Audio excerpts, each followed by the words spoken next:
All right, I've got a great show for you today. We're going to be going through some of the biggest news stories. President Trump shows up to a ceremony for the 13 people that lost their lives in Afghanistan, while President Biden goes on another beach vacation. That's just one of the stories we're going to cover with our special guest, Kirk Cameron. Kirk, thank you so much for joining me today. My pleasure. Thanks for having me on the program. So I want to talk about your book here in just a minute, Born to be Brave. But as you know, 13 men and women lost their lives in Biden's disastrous Afghanistan exit. Today, there was a ceremony held for the 13 families and also just for America to remember the cost of war. However, President Biden went on vacation and Kamala Harris refused to attend the ceremony. Only former President Donald Trump was there. Does that seem odd to you, especially given the fact that these men and women died under Biden's leadership, that he would go on another beach vacation? Look, it's obvious what's going on, right? And I've talked to some friends who are military veterans themselves, who actually put on personally financed recon missions to go in there and pull people out of Afghanistan after this disastrous debacle. And I asked him, why aren't these things being shown on the mainstream media? What you're having to do that the current administration wouldn't do? And he's like, because it makes the administration look bad, right? It's optics. We can't make this. There's a line we're not allowed to cross, even when we're on conservative news stations. You're allowed to say some things, but there's other things that you're just not allowed to say because it makes the administration look too bad. And so what would that say about the administration if Biden showed up at this ceremony? I'm sorry, I had something to do with this. We don't want that. Kamala saying, you know what, we made a mistake. That's not the optics that they're looking for. So I understand. We get it. Is it suck? Is it awful? Yeah. And it shouldn't be. But oh, here we are. Yeah, no, that's an interesting perspective, that by going, they may actually be admitting guilt, but by avoiding it, they can just look like they are heartless. So an interesting take. I don't know if you saw this or not. It was trending on Twitter, but Lowe's hardware store has put a huge emphasis on diversity, equity, and inclusion. Over the weekend, their CEO said, if conservatives don't like our values, take your money to Home Depot. This idea started trending with hundreds of thousands of reposts from conservatives on Twitter saying, you just convinced me. I'll give all my money to Home Depot. Yeah, Home Depot's going to have a banner weekend. Yes, exactly. But why this huge push for diversity, equity, and inclusion versus hiring based on skill set, knowledge, shift availability? Why are these major corporations so hyper-focused on skin color, race, gender, sexual orientation? Well, people smarter than I have explained this to us, like Vivek Ramaswamy, and also Elon Musk and others have talked about this. In fact, I'll tell you that ultimately the reason why is because Larry Fink and BlackRock and State Street and Vanguard, they won't give these companies like Lowe's and Target and others the money to operate through their funds if they don't push the DEI. So at the end of the day, that makes them look like the teacher's pet. That makes them the money receiver of the year because we do what you say, and that is the mandate from up above them. And again, I've always wondered, where does the chain of command actually begin? You follow the money back as far as you can, and you begin to see these things, and they're not hiding it. I mean, Larry Fink said this in his videos. He's like, you let the companies know there will be consequences if you don't do this. So that's what makes sense of things like this, where you go, well, why would Lowe's want to lose all those customers who don't want to go that direction? Why would you do that? Well, because there's a bigger threat to Lowe's than some customers going to Home Depot. And it's that BlackRock no longer funds their bank account. Yeah. Oh, wow. That's really interesting, because I would imagine there's a lot of conservatives that do home remodels, home projects. It's not necessarily the DEI crowd No. that's, bringing in the money, but that's who they want to represent them. And I think about companies like Harley Davidson just decided, oh, wait, we've gone woke. Now we're going broke.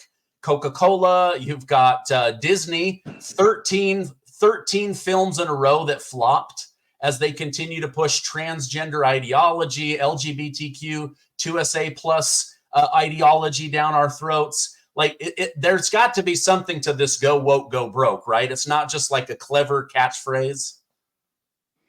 Yeah. What are you saying? There's got to be something to it, meaning there's something else going on, or it's true that if you go woke, you go broke? Yeah, that meaning that it is true. Like I just look at all of these companies like Yeah, but there's something worse. Light. But I think there's something worse that'll make you go broke, but worse. And that is when the money faucet gets turned off from your investors. See, what I understand is that these big companies don't operate off of their profits. They operate off of the mutual fund, these giant funds, investment money. So what would you rather lose? Customers and profits because they're not buying tickets at the movie theater, or the actual funder of your company that's keeping you going? You get that turned off, it's worse. And so you got to make them happy. That's my understanding. Yeah. Another big story that's out is Governor Greg Abbott and Attorney General Ken Paxton of Texas announced that after doing an extensive audit on their voter rolls in Texas, that over 1 million names must be removed. These are dead people, old names, people that moved, illegal immigrants on these voter rolls. And yet the Democrat Party is now suing to keep those 1 million people on. Is this how they fudge elections? I mean, like, why would you fight? Why would you spend so much money on attorneys to keep dead people on a voter roll? It makes no sense. Yeah. How do we even address something like this? This is like Weekend at Bernie's, where they prop the guy up. He's been dead for a while, but you can't let anybody know that they're dead. You gotta be able to leverage the power of their vote. And it's just a dumpster fire at the end of a train wreck. It's just an absolute horrible storm, and it happened on our watch. That's why I think we could spend all day and all year talking about the ridiculous things and the inappropriate, hypocritical things and the evil things that the enemies of liberty and God and family are doing. But you know what? They're happy for us to do that. The only thing that's going to make a difference is to turn on the lights and start running the plays that we have neglected and building the world we want to see for our children. If we don't kick in and do that, we've earned the excommunication from the marketplace of ideas. Yeah. I'm a big, as a Christian, I'm a big fan of Judeo-Christian values.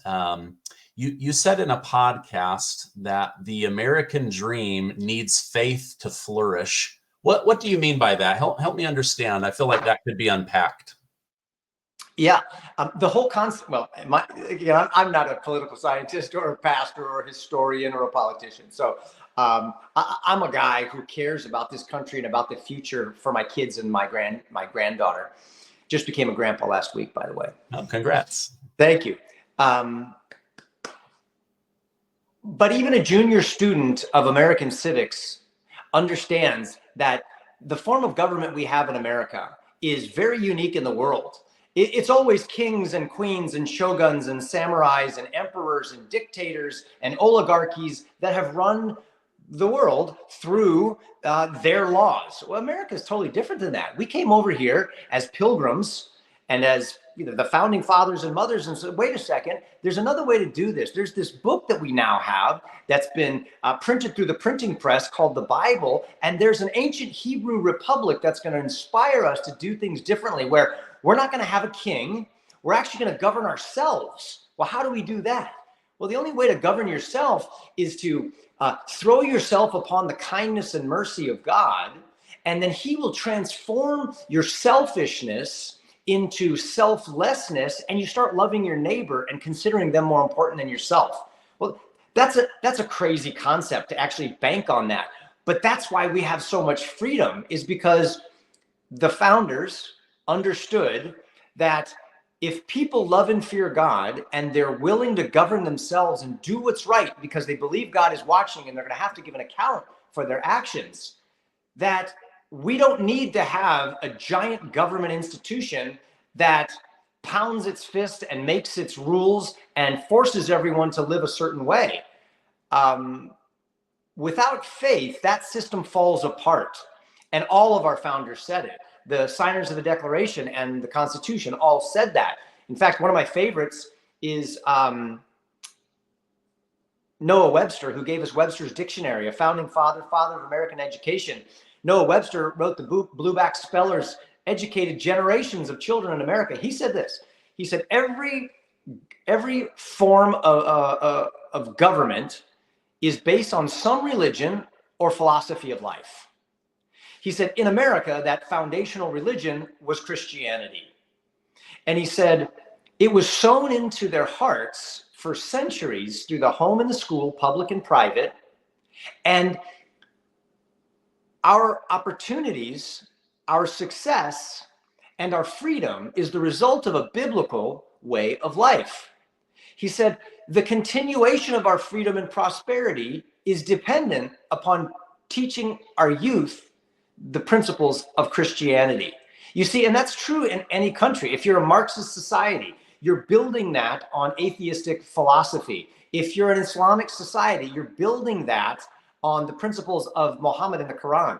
In the United States of America, even the most irreligious of our founding fathers, take Benjamin Franklin and a couple of others, most of them were ministers, most of them were devout biblicists.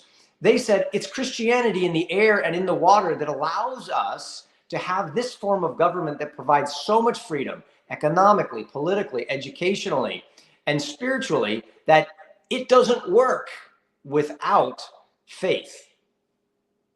Yeah. I don't know if you saw this, but Elon Musk said the Second Amendment is the only reason we have the First Amendment in America. And I'm watching what's happening in Canada, where you can have a transgender man teacher who believes he's a woman and puts on these like G-size prosthetic breasts and makes all the students uncomfortable. And if you say something, you're the bad guy. I'm seeing over in England, they're now they're emptying their jails of criminals in order to arrest people that say contrary things on Facebook or Instagram. I saw a story in England where a woman was violated by an illegal immigrant, and she was arrested for complaining on social media versus the person that violated her. Like, it's so important that we have the ability to have freedom of speech. But I agree with Elon Musk, where like that freedom of speech goes away if we don't fight for it. Maybe guns aren't always the answer, but just the ability to fight for it, make our voices heard. I know that you are trying to make your voice heard. You get canceled, you get shut down. What are your thoughts on what's going on in Canada and England with these, what we would consider violations of freedom of speech? Yeah. So they're horrible. They're terrifying. But that's what you get when you chuck the foundational documents and principles that your freedom is built on. So you pull up anchor in your boat, you start to drift, and you someday wake up out in the middle of the ocean, in the middle of a storm, and you say, how the hell did we get here? You got there a little bit at a time because you pulled up anchor. And it is those anchoring moral principles that gave us our freedom. And we're talking about Europe. Go all the way back to Magna Carta, signed in 1215. Go all the way back to English common law. You go back to these principles, they're all rooted in faith in God and faith in his word. Apart from it, bring in the dictators, bring in the fascists and the communists. That is, how else are you going to control millions of people in your country and keep it from going into anarchy? They've either got to control themselves, and in that case, you don't need a giant state. That's the idea in America, limited government, or they don't control themselves. Everyone's doing what's right in their own mind. Get what you can get before they take it from you. And the government's got to come in and control and do everything. So it's not just in Europe. We also see it in my state of California. There's a bill that's passed that essentially has allowed California to abduct millions of children and replace parents with the state. Do you know now that it's real? Senators in California and other people from very trusted, respectable organizations are saying, if you care about your children, flee our state, because they will come now with child protective services if you don't affirm the secret transitioning of your own child in a school. They will deem you unsafe and unfit as a parent and rescue your child from you. So it's here. And, I can't help but think that, you meet a guy whose marriage has fallen apart and he goes, man, you're never gonna believe what's happening. And eventually you start to look at him and say, bro, did you ever think maybe some of this is your own fault? Could it be from some of your own neglect? And I think and I say we as Americans, as people who love God and family in this country and the principles it was built on, do we have responsibility in this? Could it be that this stuff that sounds like judgment of biblical proportions, taking our children away from us, being thrown into prison because you complained about being sexually violated by an illegal immigrant, could it be that we have walked away from the very one who's blessed and protect us from the very beginning, and we have allowed fear, or we've allowed apathy or complacency to paint this picture for us, and now we're reaping what we've sown? That's why I'm trying to write children's books, read them in libraries, do children's television programs, and then put courage and steel into the backbones of parents and grandparents to say, guys, step up or we're done. Yeah. No, I think what you're doing is very valiant and will have a major effect. Democrats have this messaging that Republicans are fascists because they want to remove books from school libraries.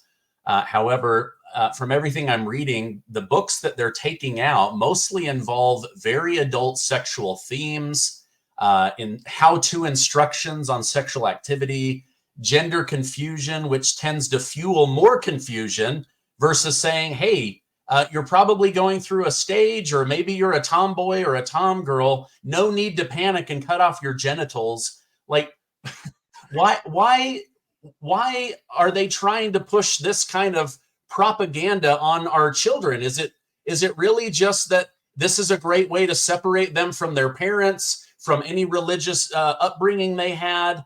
What are your thoughts on that? Yeah, good. Man, these are all tough questions, but they're good questions. And it's stuff that we talk about with our family around the dinner table or around the campfire, right? It's scary to talk about it out loud in public like you're asking me to do right now, because there's all sorts of blowback. But there's something scarier to me than blowback, and that is silence in the 1930s led to a great tragedy in Europe when the prevailing elite forces destroy culture and start wars and enslave millions of people, if not kill them. We can't have that happen.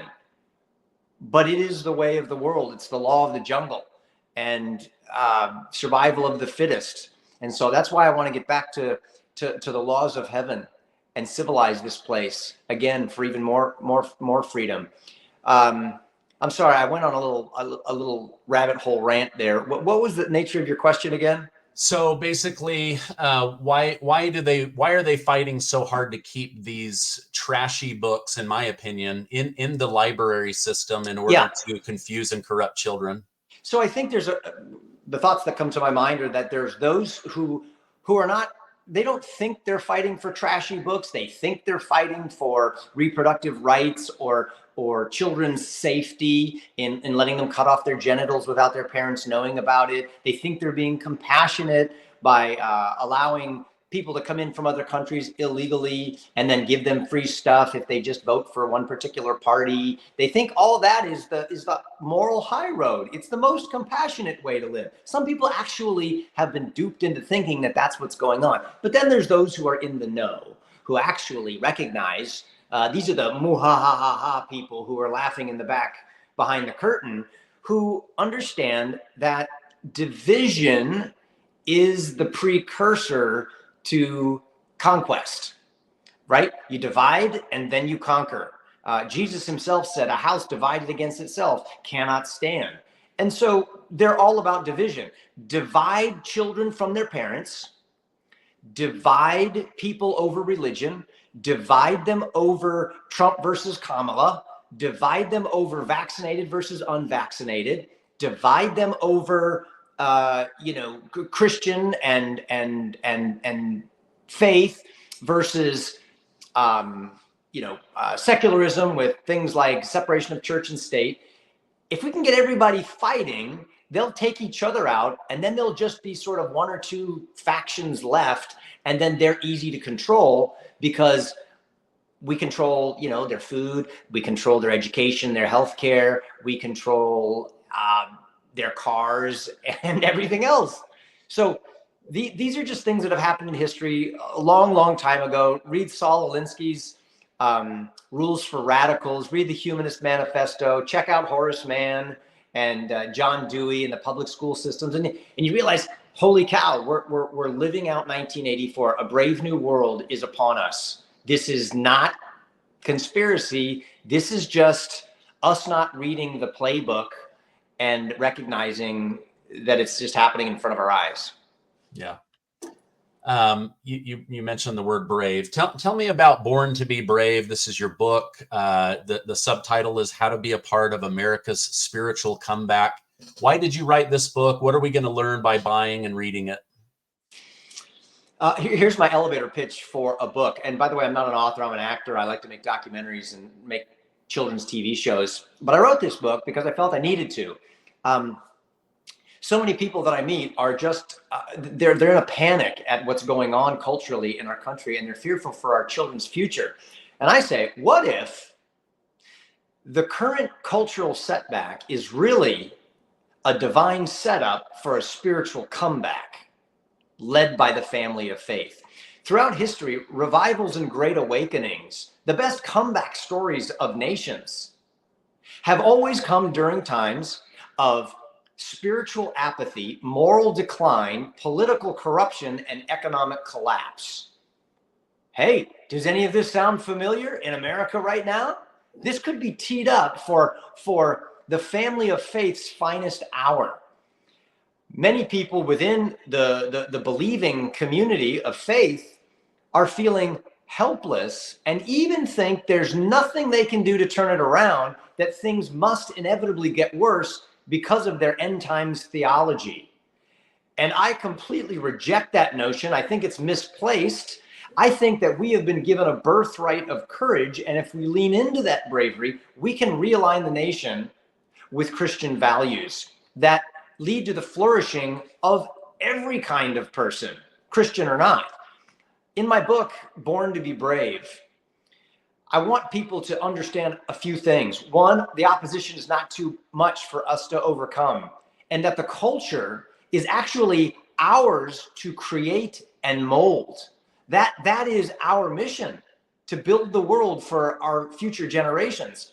Secondly, I want people to understand the Christian backstory of America. That gives us direction for the future, and that our greatest problems will never be solved by politics if politics is not infused with the life-giving power of the gospel, because lasting change requires heart transformation first. And finally, I want to help people engage with their family, their friends, and their community with gospel truths that can transform all of society. Not just a gospel that gets you to heaven, but that allows you to bring heaven to earth. in ways that are unique to you. It's in my new book called Born to be Brave. I hope people get a copy of it. It's pre-ordering right now. You can get a hold of it, and you can even get a signed copy if you want, anywhere books are sold. Okay, great. Oh, I look forward to that. I don't know if you saw this, but just this year, 2024, Richard Dawkins, probably the most famous atheist alive today, was asked in an interview, if you could live anywhere in the world with your values, where would you live? And he said, oh, definitely a Christian nation. And they said, why? And he said, oh, well, I consider myself a cultural Christian. I love Christmas. I love thinking about others. I love doing service. I just don't believe in Jesus, but I want that community, and it's going to provide a really great culture and society. And so it's like he wants all the benefits, all of the fruits of Christianity, but none of the effort of Christianity. But it kind of blew my mind to hear the number one atheist in the world say, I would definitely only want to live in a Christian nation. I thought that was very interesting. Send me that quote. I got to look up that quote. Everybody needs to go look up that quote, and you need to maybe even memorize it. That's brilliant. And it's exactly, you know, I want to give him a high five for honesty and consistency. Nobody wants to live in a world that is built off of atheistic ideas, because that idea says that your values are just human constructs. This whole concept of kindness and love and morality, these aren't transcendent ideas that actually mean something unless they're working for you to allow you to survive as a species. He wants to live in a Christian world. Of course he does. Everybody does. Every Marxist does. Everybody else does. Because at the end of the day, if you get away from what we have here in America, built on biblical values, you wind up with a dog-eat-dog world, and the biggest, baddest, meanest, strongest dog wins. The only problem is, if you really go there, you then find out that there's a dog bigger, badder than you. In fact, it's not a dog, it's a lion. It's the Lion of the tribe of Judah. It's the Almighty God who actually understands how the world really works. And you don't want to be on his bad side. Yeah. I'll send that over to you. I'll have to go find it, but I thought it was very interesting. If you're ever bored, look up Richard Dawkins versus Dr. John Lennox. He's a mathematician that just absolutely owns him on a public debate. Really fun. Well, I love John Lennox. I've spoken with him and interviewed him on a wonderful book that he wrote called Does Science Know Everything? And he's just terrific. Yeah. Oh, I'm jealous. I would love to meet him. So, well, I know you're very busy. I want to say thank you so much for all you're doing, especially fighting for children. You know, we're living under an administration where they've just announced last week that 320,000 children are missing, most likely involved in trafficking. And this administration's not doing anything to find them, locate them, purge them from that awful situation. But people like you, myself, we continue to push for the safety of children, family values. So I just want to say thank you. I'm going to put a direct link down below, and then I'd like to push people to your YouTube channel, if that's okay. Yes, please. Every Sunday and Wednesday night, I have a streaming program called the American Campfire Revival, where I actually work through the principles in my new book together with you and pray together with you. Just go to my YouTube channel or my Facebook channel. It's called the American Campfire Revival, and I'd love for you to join us. Okay, I'll put that down below. Kirk Cameron, thank you so much for coming on. I hope you have a great rest of your day. Thanks, man. God bless you.